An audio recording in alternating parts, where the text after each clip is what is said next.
Irmãos queridos, vamos abrir as nossas Bíblias no livro do profeta Oséias, capítulo 6, versículo 6. Quero expressar minha gratidão a Deus pela igreja, pela forma tão carinhosa, mediante a qual tem me tratado, não apenas aqui, nesses encontros de domingo, que os pastores da igreja me concedem a honra de ministrar a palavra, mas agora especialmente nos nossos encontros de segunda-feira, com uma frequência surpreendente, com uma atenção que aquece o coração de qualquer pregador.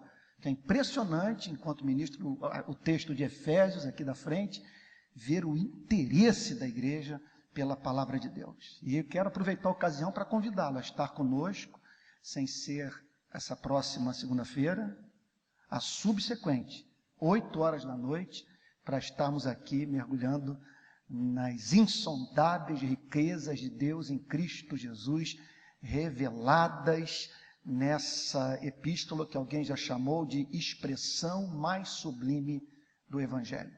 Então vamos lá, Oséias capítulo 6, versículo 6. Está acontecendo lá na nossa igreja o seguinte: nós acabamos a exposição do texto de Marcos.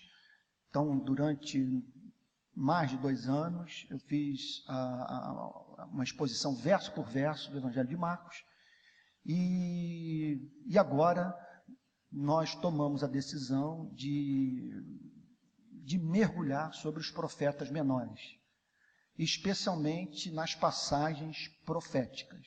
E começamos com o capítulo 3 do livro de Jonas, com Jonas denunciando a violência de Nínive, chamando os ninivitas para se arrependerem daquela cultura de violência, de morte, de homicídio. E na semana passada nós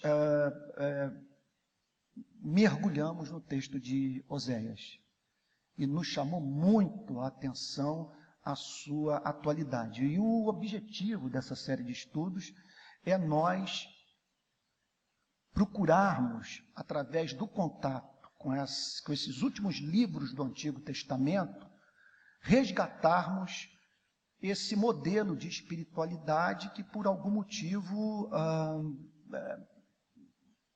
está longe das nossas preocupações espirituais. Esse modelo de espiritualidade que tem como característica o compromisso com a justiça social. Então, isso é muito presente nos livros dos profetas menores.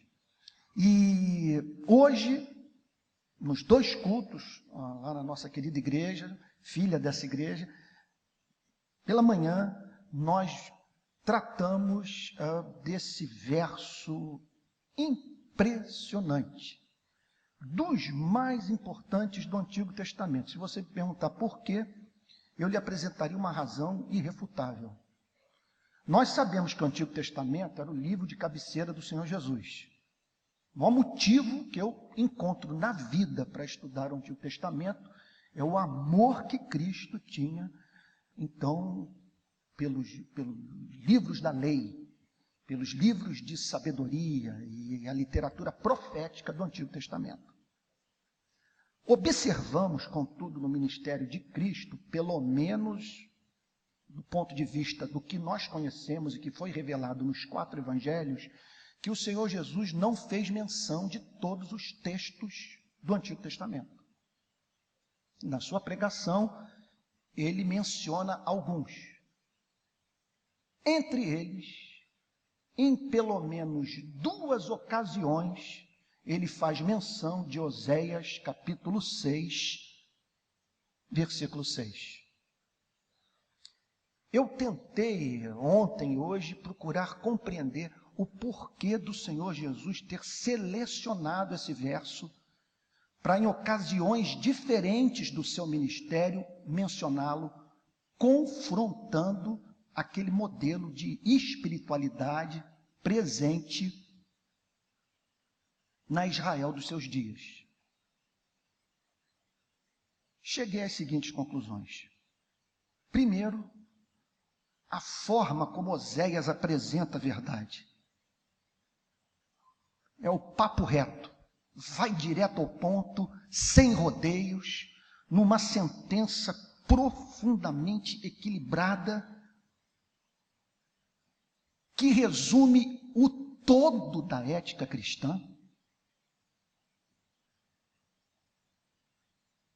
e que marca algo cuja memorização é fácil, porque trata-se da apresentação da verdade de modo bastante objetivo e claro. Agora, mais do que isso, tenho para mim que o Senhor Jesus menciona esse verso por pelo menos 2 ocasiões em seu ministério, pelo fato dele ser profundamente revelador daquela espécie de perdição que é a mais difícil de nós detectarmos em nossa vida quando com ela nós estamos envolvidos, ou quando dela nós nos tornamos vítimas. Uma é a perdição que nesse momento está acontecendo, vamos dizer assim, na Avenida Atlântica, na Sernambetiba, na Cinelândia. Pessoas que estão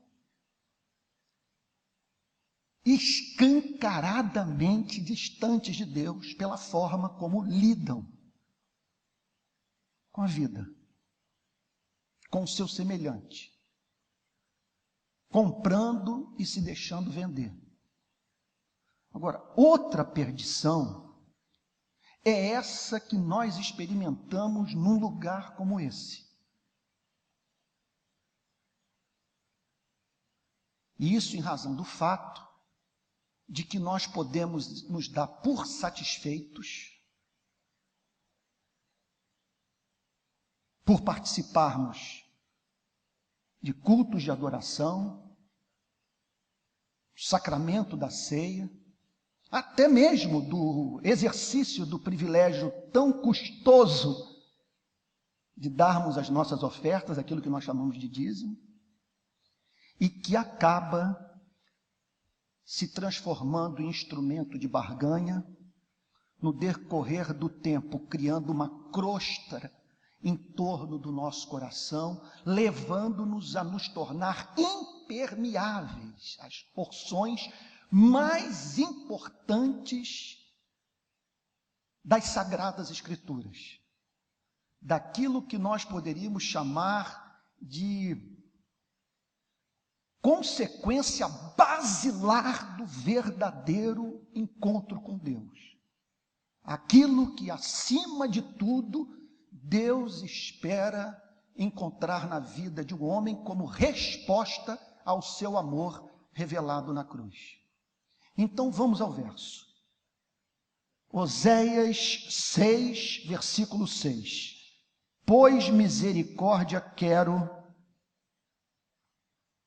e não sacrifício, e o conhecimento de Deus mais do que holocaustos.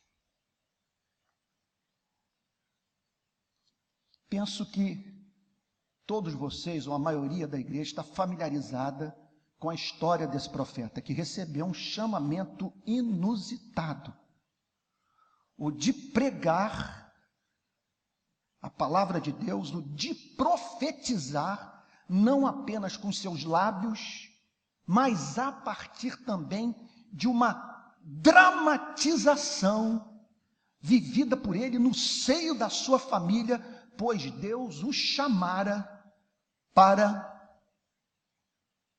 se casar com uma prostituta e manter relacionamento com uma mulher infiel. Vejam o capítulo 1, versículos 1 e 2. Palavra do Senhor que foi dirigida a Oséias. Verso 2. Quando pela primeira vez falou o Senhor por intermédio de Oséias, então lhe disse: vai, toma uma mulher de prostituições e terás filhos de prostituição, porque a terra se prostituiu, desviando-se do Senhor. A linguagem, apesar de dura, para muitos pode soar até mesmo mal educada, despudorada, é reveladora de uma das características mais encantadoras do amor de Deus pela igreja.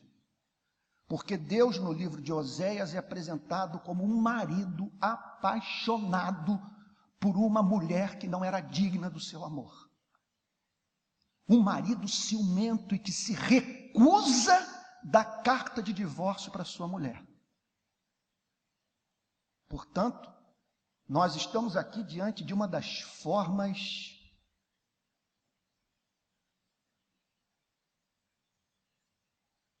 mais ofensivas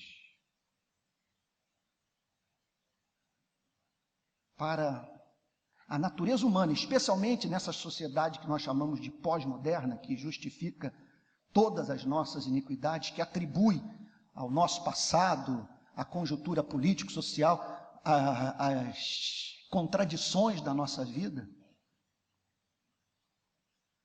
É uma das passagens mais ofensivas para esse modelo de cultura. Porque está dizendo, o que Oséias diz o seguinte, que pecar é ir para a cama com o amante da nossa alma.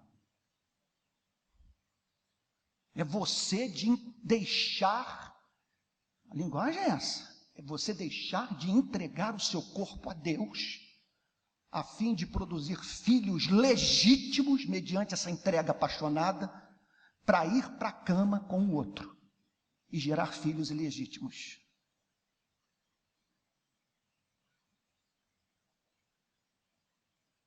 No capítulo 2,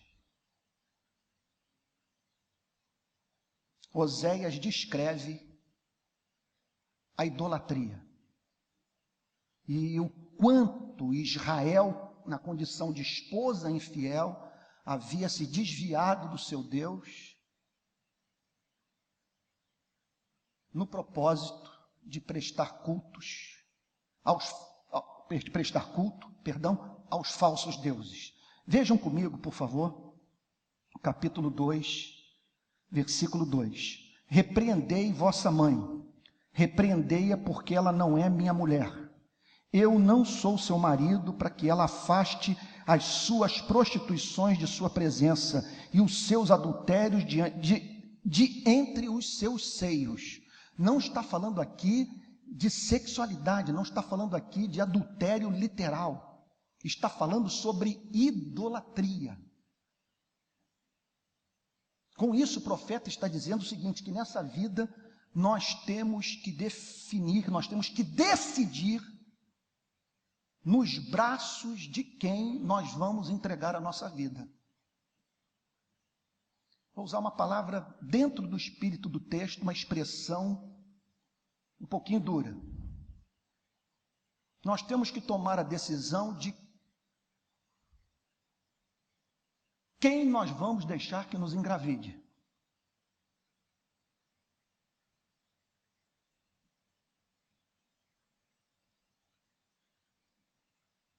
Verso 5. Pois sua mãe se prostituiu, aquela que os concebeu ouve-se torpemente, porque diz, irei atrás de meus amantes, que me dão o meu pão, e a minha água, e a minha lã, e o meu linho, e o meu óleo, e as minhas bebidas. Israel, durante aquele período, estava atribuindo a sua prosperidade à fidelidade dos deuses do paganismo cananita. Em vez de adorarem ao Deus de Abraão, de Isaque e de Jacó, estavam prestando culto a uma divindade chamada Baal. E o impressionante é o silêncio de Deus durante esse período. Deus abençoando Israel, Israel prestando culto a Baal.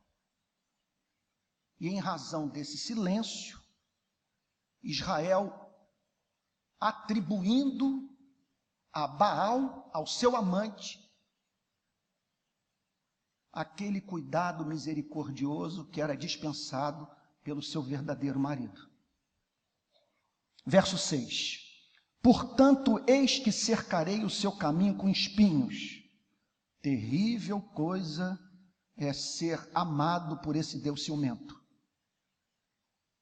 Nessa segunda-feira agora nós analisamos o texto de Efésios 1, versículo 3. Deus nos escolheu, nos predestinou para a santidade de vida. A santidade não é uma opção na vida do eleito. Se você foi escolhido na eternidade para essa salvação, não haverá como você resistir a esse Amazonas, esse fluxo de amor.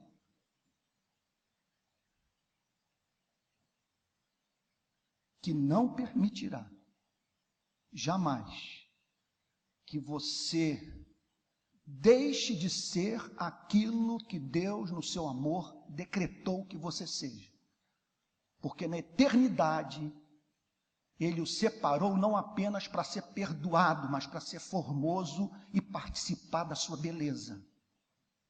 Por isso nós encontramos essa linguagem. Portanto, eis que cercarei o seu caminho com espinhos. Levantarei um muro contra ela, para que ela não ache suas veredas.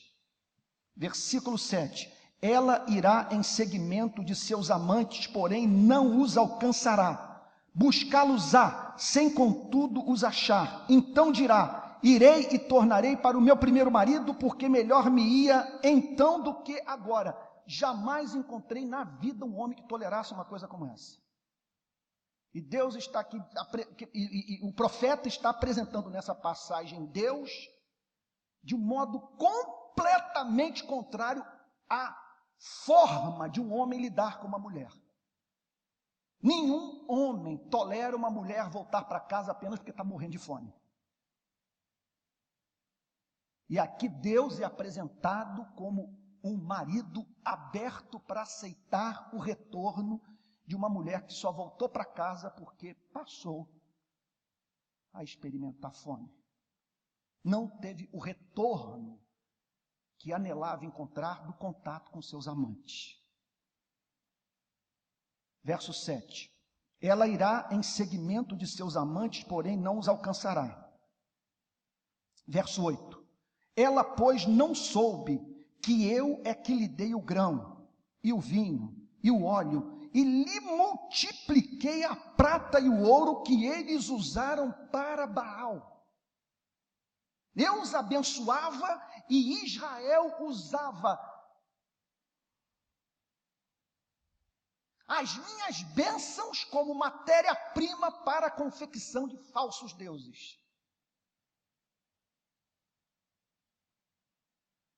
Poucas passagens na Bíblia nos ajudam a entender tanto o que o nosso pecado representa para o nosso Deus. É um Deus apaixonado, ciumento, zeloso, que ama com amor gracioso a sua esposa, e que é apresentado nessa passagem, contudo, como um Deus que não deixa de sentir dor aguda em razão do fato de sua esposa usar das bênçãos recebidas para se afastar mais ainda daquele que a ama como ninguém mais é capaz de por ela ter esse amor.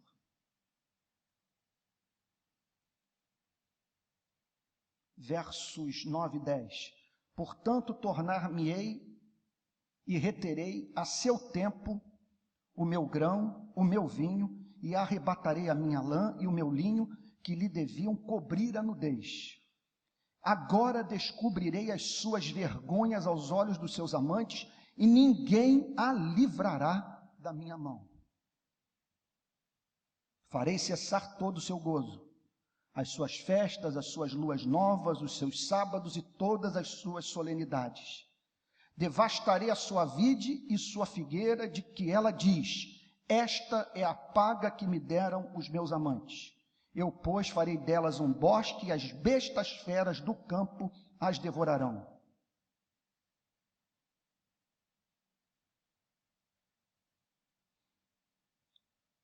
Quando nós chegamos no capítulo 4, nós tomamos conhecimento das consequências políticas, sociais e espirituais da idolatria. A idolatria é uma praga. Não há caminho mais certo para a nossa destruição do que criarmos um Deus à nossa imagem e semelhança. No capítulo 2, nós nos deparamos com a idolatria.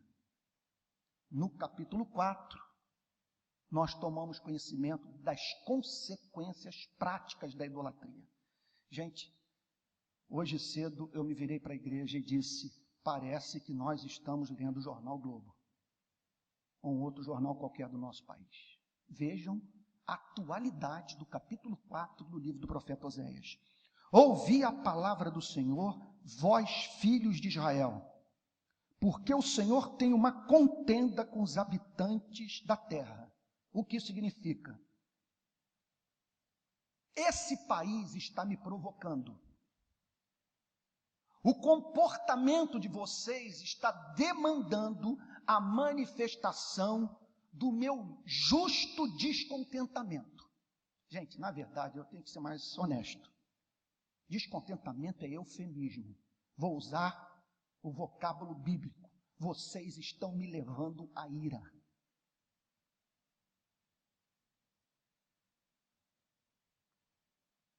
O comportamento de vocês está me inclinando a manifestar de modo concreto a minha santidade. Pois vocês estão se sentindo no direito de serem muito maus porque eu sou muito bom. Ouvi a palavra do Senhor, vós filhos de Israel, porque o Senhor tem uma contenda com os habitantes da terra. Qual é o motivo da contenda? Não havia paz. Deus olhava para Israel e não se deleitava em Israel. Israel vivia em estado de constante provocação à natureza santa de Deus. Por que motivo? Porque nela não há verdade. Um comentarista bíblico interpreta a palavra verdade aqui no sentido de lealdade, de veracidade. As pessoas não são confiáveis nesse país. É o que o profeta está dizendo. Segundo lugar, não há amor. Foi criado nesse país uma cultura de banalização da vida, ou banalização do mal, usando as palavras de Hannah Arendt. As pessoas perderam a capacidade de sofrer com o sofrimento do seu semelhante. Não há amor, não há doçura, não há misericórdia, não há compaixão. As pessoas não se respeitam mais, não se honram mais. E nem conhecimento de Deus. É uma sociedade que se relaciona com Deus como se Deus fosse um apêndice da vida. Banalizam o conhecimento do fundamento de tudo que foi criado. Banalizam o conhecimento do próprio Deus. Não há conhecimento de Deus. Essas pessoas se tornaram incapazes de discernir a vontade de Deus. Verso 2.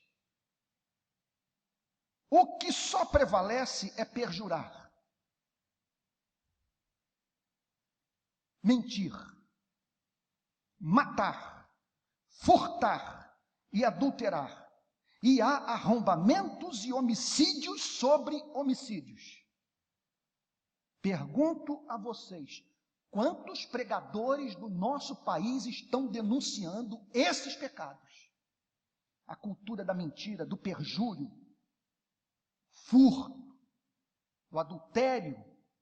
Quantos estão condenando a prática de homicídio por sobre homicídio? Por quê? O beijo da Fernanda Montenegro na Natália Timberg produziu mais indignação no meio evangélico do que essa lista de obscenidades. Não estou relativizando o que houve, que eu interpreto como uma violência à cultura brasileira. Grande parte da nossa nação não aprovou aquela cena.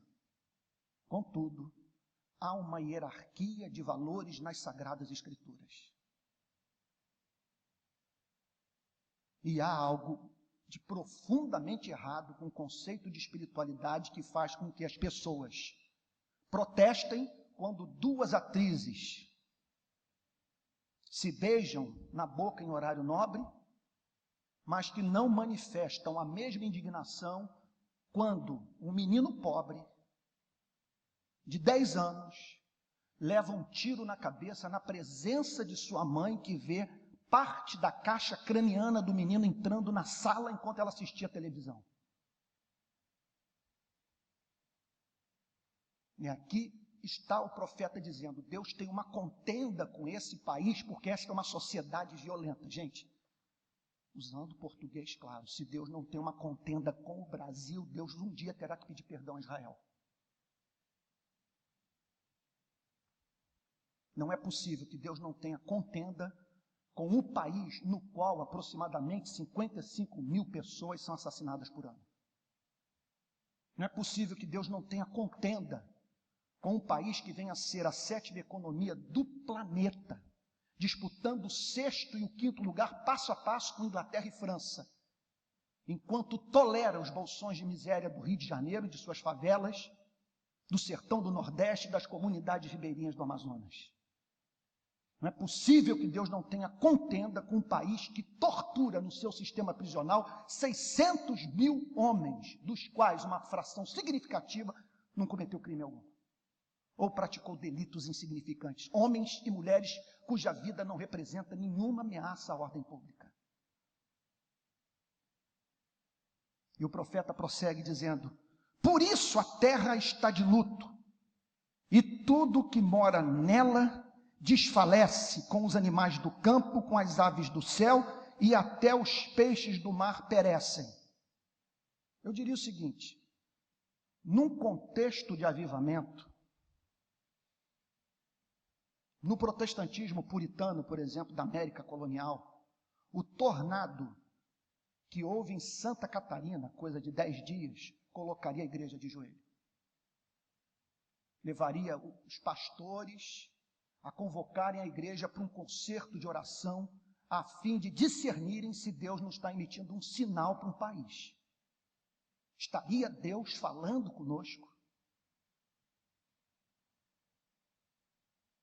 Todavia, ninguém contenda, ninguém repreenda, porque o teu povo é como os sacerdotes aos quais acusa. E aí então a bomba atômica. Oséias declara: e a raiz de tudo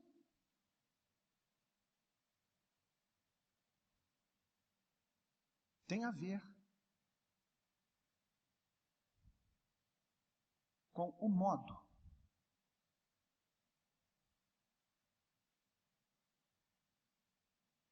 como os pastores se comportam. Olha o que ele diz. Verso 6.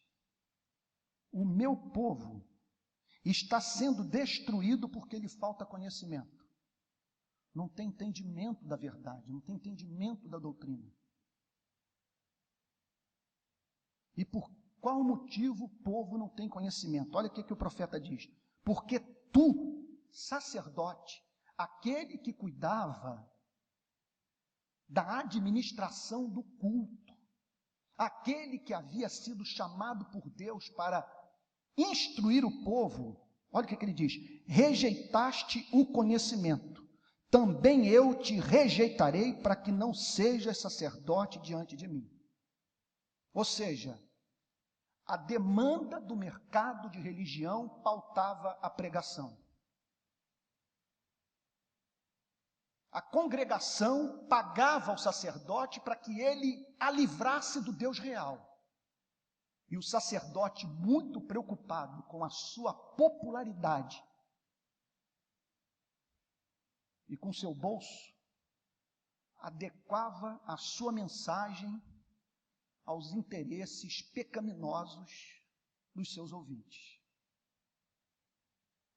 Eu abro um parênteses aqui, gente, para lhes dizer o seguinte, que cabe a vocês cobrarem de nós compromisso com as Sagradas Escrituras, pregação expositiva, e nada de nós usarmos esse espaço para transformá-lo em sessão de autoajuda. O nome de Cristo tem que ser mais mencionado aqui do que o de Lacan, do que o de Freud. Ponto número 1. Agora, número 2. Não venha com ameaça velada de que você vai sair da igreja caso não modifiquemos o conteúdo da mensagem. Amigo, se fosse na minha igreja, não tenho autoridade para falar isso aqui, mas lá na minha igreja eu disse, a porta de saída está aberta. Hoje, o exercício da disciplina eclesiástica se tornou inviável no protestantismo brasileiro. Tenho visto isso na Barra da Tijuca. O sujeito tem comportamento canalha numa igreja, é disciplinado por ela e no minuto seguinte é recebido de braços abertos para a igreja do lado. E as pessoas sabem disso. E muitos apresentam uma mensagem velada. Ó, pastor, não saí de casa para ser perturbado com sua pregação. Eu entrei por essa porta sobrecarregado de preocupação. Esperava encontrar alívio para os meus fardos. Agora veja a nossa situação. Num culto como esse, nós estamos lidando sempre com auditório misto. Aqui há filhos de Deus e filhos de Satanás. Em qualquer igreja do planeta, o pastor está sempre lidando com auditório misto. Isso é ensinado pela própria palavra de Deus. O reino de Deus é como uma rede que é lançada ao mar. E que quando é puxada para a areia, traz consigo toda espécie de peixe. E só no juízo final, os peixes bons serão separados dos peixes ruins.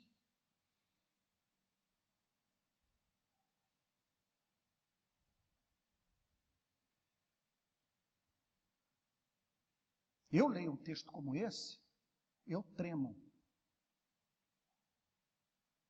Você imagina isso, o profeta. E esse ministério é um dos piores da Bíblia. Porque aqui nós estamos diante de uma figura solitária. É um homem que está vendo o que os demais não conseguem enxergar. E que muitas vezes é encontrado tendo um comportamento profundamente antipático em razão do teor da sua mensagem.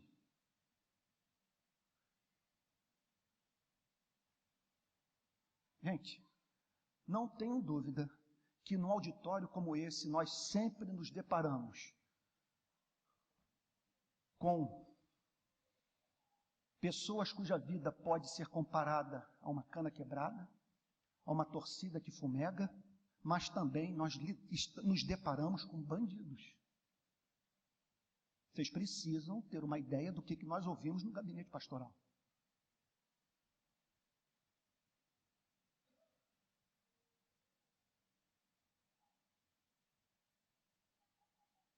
Lidamos frequentemente com pessoas que vêm para um lugar como esse durante anos a fio que ainda não se converteram.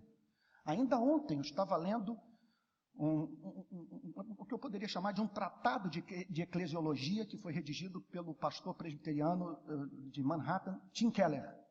E Tim Keller dá o seguinte conselho para os pastores de hoje: preguem em suas igrejas dando como certa a presença de evangélicos, de membros de igreja que não se converteram ainda. Portanto, não deixem de pregar sermões evangelísticos. Ele até menciona Martin Lloyd Jones, que se dedicava todos os domingos de manhã a edificar a igreja, com pregação expositiva de livros inteiros da Bíblia, e à noite sempre uma mensagem evangelística. E ele chamava a igreja para estar presente em ambos os cultos.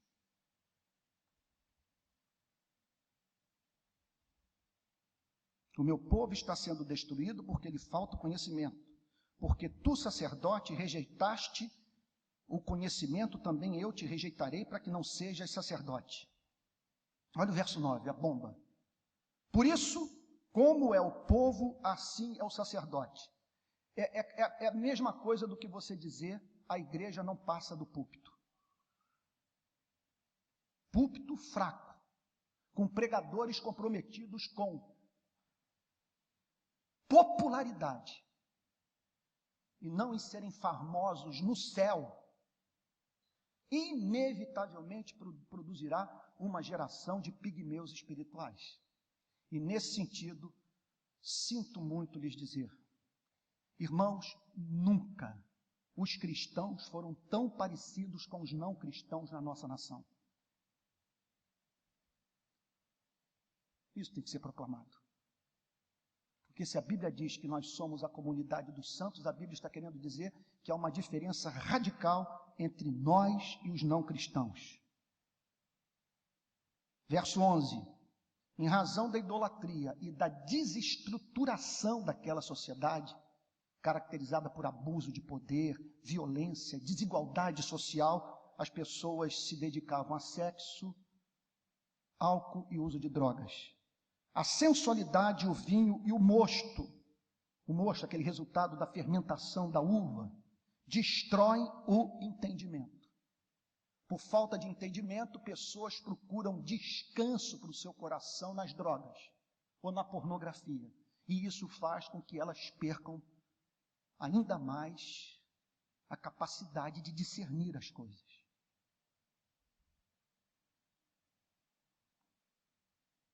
Eu abro um parênteses aqui para dizer o seguinte, um dos motivos pelos quais,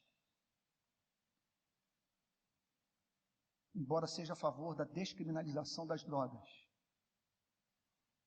seja contra o uso, reside no fato de que a parte mais nobre do nosso ser é o nosso cérebro, o que justamente nos distingue dos animais. Nós não podemos permitir que essa área nobre seja destruída pelo que quer que seja, especialmente por conta daquilo sobre o que a medicina, a ciência ainda não tem uma posição clara.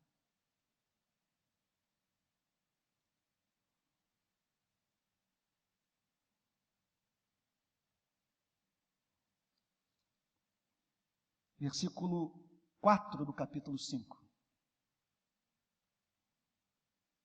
Aqui o profeta ataca os sacerdotes e os príncipes. Mas vejam só o que diz o versículo 4 e observem a necessidade da igreja receber um poderoso avivamento espiritual. Como que não adianta nós tentarmos fazer seminários sobre técnica de crescimento explosivo da igreja, se essa igreja não for batizada com o Espírito Santo, porque nós estamos lidando com o mundo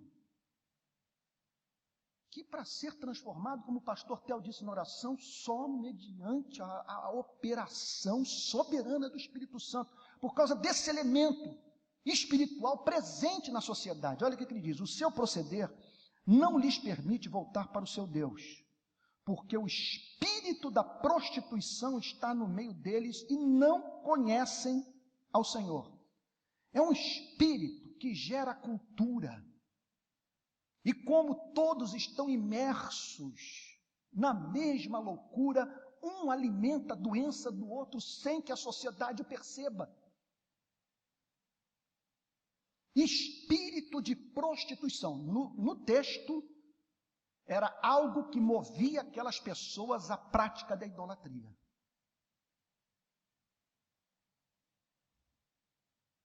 Enquanto nós não nos desesperarmos com relação à situação desse mundo, nós não curvaremos os joelhos pedindo para que Deus batize com o Espírito Santo a igreja. E aí, o capítulo 6, muito poderíamos falar sobre os primeiros versos desse capítulo, mas eu gostaria de me ater ao versículo 6. Pois misericórdia quero e não sacrifício, e o conhecimento de Deus mais do que holocaustos. Surpreendente nisso tudo chega a ser cômico. Uma sociedade de tarados, de adúlteros, de homicidas, marcada por profunda desigualdade social, pastoreada por sacerdotes comprados, que gozavam de grande popularidade numa sociedade que trabalhava duro para domesticar a divindade. E nesse cenário todo, algo chamava a atenção de Oséias. Havia muita religião no seio daquela mesmíssima sociedade. Oséias olhava e falava: o que é isso? Olha lá o sujeito levando a ovelha para o templo. Olha aquele ali com o cabrito. Ele está procurando o sacerdote. Parece um santo. Olha a expressão facial, aparentemente alguém profundamente compungido, no local de adoração, e julgando que com palavras de Lutero, que com esses brinquedos religiosos vão comprar o favor de Deus, julgando que é possível o homem chamar a atenção de Deus para si, praticando o que não lhe custa nada, a fim de, através de comportamento idiota, despertar a atenção da divindade. Aí, Oséias apresenta esse corretivo. Pode ser que a minha mensagem seja mal interpretada por essas pessoas. Eu estou aqui pregando contra o trabalho dos sacerdotes. Eu estou pregando aqui contra a graça barata. Estou falando de uma sociedade caracterizada por traição, roubo, furto. Uma sociedade profundamente violenta. E temo que essas pessoas cheguem à conclusão que tudo que Deus está pedindo delas é holocaustos e sacrifício. Por isso que o Senhor Jesus menciona essa passagem 2 vezes na sua pregação. Por quê? Ela é profundamente reveladora daquilo que poderíamos chamar de religião dos hipócritas. Porque misericórdia quero e não sacrifício. E o conhecimento de Deus mais do que holocaustos. Ele não está banalizando os sacrifícios. Calvino ressalta que ele não poderia estar fazendo isso, porque o profeta Oséias sabia que Deus havia prescrito esses rituais todos como meio de graça. Aqueles animais eram imolados a fim de apontar para o Messias que um dia viria e que faria verdadeira expiação pelos pecados do povo. Contudo, aqueles sacrifícios eram sinais externos ou deveriam ser sinais externos de uma verdadeira experiência interior de transformação, de arrependimento, de mudança de vida. Não havia virtude neles em si, exceto se fossem expressões da verdadeira fé. E com isso, nós encontramos uma das definições bíblicas mais gloriosas acerca do verdadeiro culto. O que essa passagem está dizendo é que nós não temos liberdade para definir a forma como vamos cultuar a Deus. Que Deus não aceita ídolos, amantes da nossa vida, e Deus também não aceita que determinemos a forma como ele será cultuado. E o que essa passagem está dizendo é que o culto por excelência é aquele que tem como característica principal a extensão ou a expressão litúrgica dentro das 4 paredes do templo daquilo que ocorre do lado de fora. E o que deve ocorrer do lado de fora? O profeta é claro. Deus não se impressiona com sacrifícios. A verdadeira expressão do real arrependimento de vocês, deve consistir, eu nem sei por onde começar, um negócio tão sublime, tão importante, que eu oro a Deus para que Deus santifique meus lábios, para comunicar verdade tão central para o cristianismo. O que Osés está dizendo é o seguinte: o que Deus espera de vocês é que vocês sejam doces no tratamento um com o outro. Que quando o garçom abrir a garrafa de água mineral, você diga para ele muito obrigado. Que você não explore sua empregada doméstica, que você não tripudie sobre o porteiro do seu prédio. A palavra misericórdia é de uma beleza. Ela revela o impulso mais basilar do verdadeiro amor, que é o de você socorrer o que está quebrado. Ele está dizendo, é isso que Deus espera de vocês. Vocês se transformaram numa sociedade de lobos. O homem se transformou no lobo do seu semelhante. E eu os separei para que Israel e Judá fossem luz para as nações, a fim de que vocês dessem uma prova sociológica da minha existência. Eu os formei para que o pagão, ao entrar em Israel, pudesse experimentar um choque mediante o contato com a harmonia social do meu povo. Misericórdia quero, e não sacrifício. O que significa o seguinte: aqui o meu querido Bira, uma gratidão eterna ao Bira, me pegava 2, 3 vezes por semana, ensinando francês gratuitamente, pacientemente. Não deu descanso a si mesmo enquanto não me viu matriculado no curso que eu andei lá fazendo na França. O que significa esse exercício da misericórdia? Se eu tiver 5 minutos com o Bira,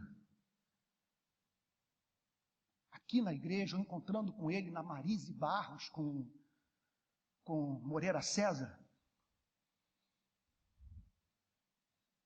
eu devo pensar no seguinte: estou diante da arca da aliança do Senhor. Não é que eu deva ser solene, não é que não deva haver humor,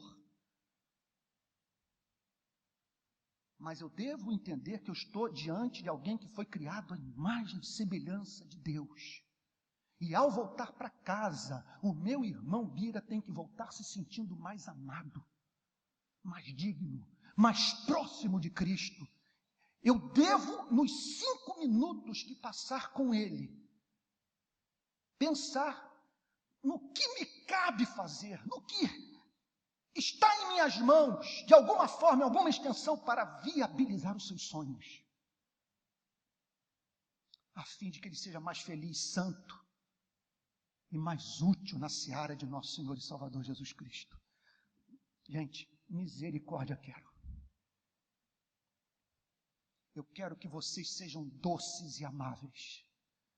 Quero que vocês aprendam a fazer juízo caritativo uns dos outros. Que vocês se abstenham de toda a ideia de fazer juízo intuitivo sobre o estado eterno de alma do próximo.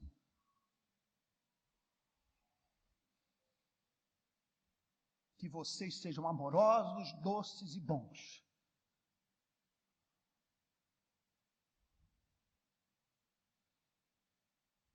O santo, o misericordioso, essa pessoa que Osés descreve, é aquele que quando volta para casa, os filhos vão à porta para recebê-lo. Porque o seu retorno para o lar representa o retorno de um anjo. Sua presença faz bem para a família. Misericórdia quero e não sacrifício.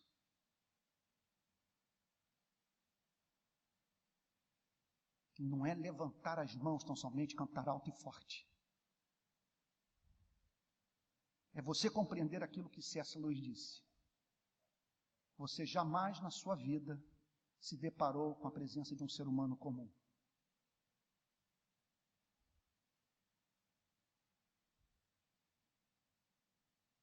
Na parte B do versículo ele diz: e o conhecimento de Deus mais do que holocaustos.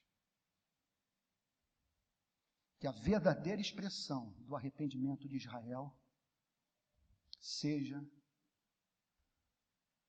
a fome e sede do conhecimento de Deus, que os leve a conhecer a lei do Senhor.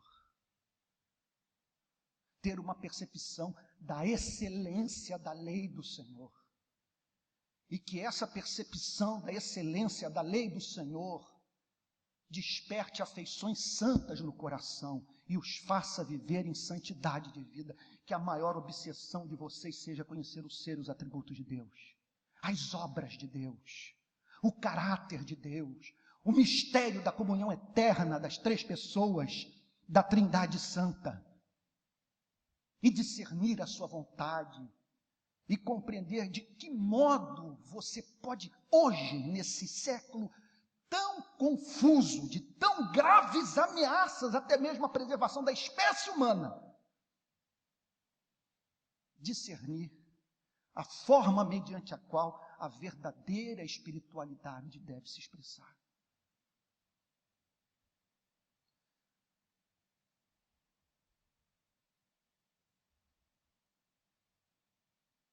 Ontem à noite, meu filho mais velho me disse que alguém teria falado que havia passado um período na nossa igreja e que tinha saído de lá porque no seu grupo ali de amizade, com as pessoas com quem ela teve contato, viu muita hipocrisia.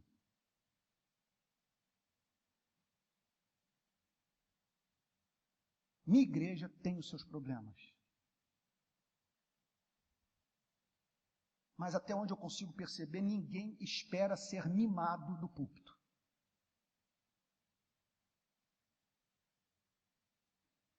A igreja tem, me parece, faro fino para manipulação. E gosta do papo reto. E direto ao ponto. Eu disse para a igreja, eu não sei se essa pessoa fez uma avaliação correta. Em geral, eu não gosto desse tipo de comentário. Porque eu nunca vi uma pessoa tão santa, tão santa, tão santa, que não caiba na igreja. Nunca conheci esse indivíduo. Então, esse tipo de papo, para mim, cheira presunção, arrogância e falta da capacidade de olhar para dentro de si mesmo. Mas hoje eu disse para a igreja, mas digamos que ela tenha visto muita loucura aqui entre nós. Eu não sei. Pode ser que ela tenha se mostrado incapaz de exercer um juízo caritativo, ou usando das nossas contradições para justificar a si mesma, ou se esquecendo do fato de que a igreja é composta por homens e mulheres justos e que ao mesmo tempo são pecadores. Foram perdoados, mas encontram-se em processo de santificação que só terminará na segunda vinda de Cristo. Completei essa parte da mensagem dizendo o seguinte: contudo, o que importa é que isso é uma possibilidade de pessoas passarem pela nossa querida igreja e se escandalizarem com as contradições do nosso comportamento. O que eu peço a você e a mim é que vigiemos, porque somos uma instituição chamada Igreja Presbiteriana da Barra, e nós estamos dizendo, neste bairro, nesta cidade, que nós somos cristãos, que essa é uma instituição cristã. O que eu espero é que não se espalhe pelo Rio de Janeiro o fato de que simplesmente nós nos recusamos a viver justamente aquilo que prescrevemos para o próximo. Misericórdia quero, e não sacrifício, e o conhecimento de Deus mais do que holocaustos. Louvado seja o nome do Senhor, porque nós não somos justificados pela prática da misericórdia, e nem por nos transformarmos em grandes teólogos. Esta salvação é pela graça de Deus que está em nosso Senhor e Salvador Jesus Cristo. Então, se você está nesse momento se sentindo moído, e Martin Lloyd Jones diz, eu concordo com ele, sempre que um verdadeiro crente ouve um sermão evangelístico, ele treme na cadeira. Porque a mensagem é levada a pensar nos fundamentos da sua própria relação com Deus. E se esse é o seu estado, um certo desconforto, uma vontade de chorar, de se ajoelhar, de renovar sua aliança com Deus, de abandonar os seus amantes e correr para os braços daquele que diz, filha, você já está no 6º casamento. Você está procurando nos homens o que só eu posso lhe oferecer. Quem beber da água desse poço, voltará a ter sede. Mas quem beber da água que eu lhe der, nunca mais terá sede de novo. Pelo contrário, a água que eu lhe der será nele uma fonte a jorrar para a vida eterna. Você finalmente está diante do seu verdadeiro marido. Você está procurando, foi o que você fez nesses 6 relacionamentos. Você está procurando um amor incondicional. E pondo sobre os ombros dos homens que passaram sobre sua vida, um peso que só um ser infinito pode carregar. O peso das suas expectativas infinitas de felicidade. Pois eu chamo para você se voltar para mim. Entender que no meu amor eu sou capaz de aceitá-la do jeito que está. E perdoá-la. E santificá-la. E torná-la bela e formosa. Para que você seja mais do que objeto do meu amor benevolente. Mas se torne objeto do meu amor complacente, de maneira que eu me deleite em você. Encontre finalmente em você esposa leal, fiel e apaixonada. Se esse é o seu caso, o Espírito Santo está trabalhando em você. O que caracteriza o hipócrita é aquela segurança. Ele ouve uma mensagem como essa